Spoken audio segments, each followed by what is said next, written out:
passenger side kick panel beside the center console here, there's going to be a little screw button here with a button tab. We're going to reach in there and loosen up that center screw right here. I'm going to unscrew that and pull the center out. Use our trim tool and pull the whole button right out. I want to grab the trim panel here and we're going to pull it straight out towards us.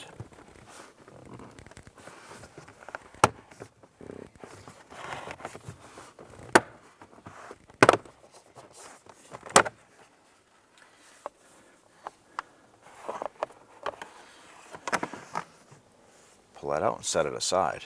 So when I come down, it's underneath the dash here. It's going to be 2 Torx bits, T20 Torx bits, one on each side of this here. We're going to go ahead and press down on the top of the connector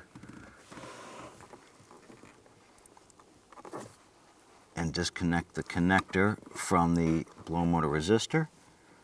And then we'll go ahead and remove those 2 T20 Torx bits.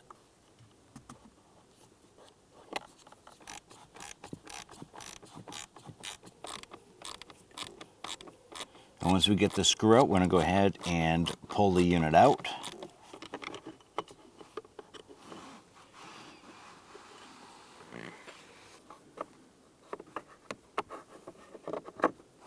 Now that we have that installed, I'm going to go ahead and get the outer screw started first. Once we get that started, we'll go ahead and put the back screw in and we'll go ahead and snug those down.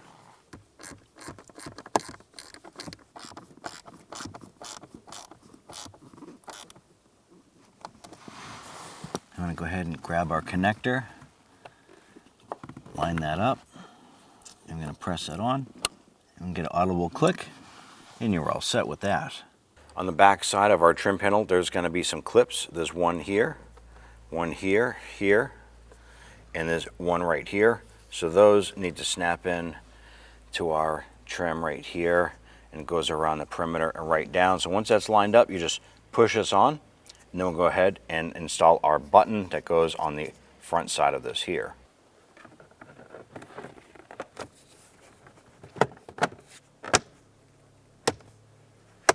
I'll go ahead and install our push button right here. Just press that in, and there you have it.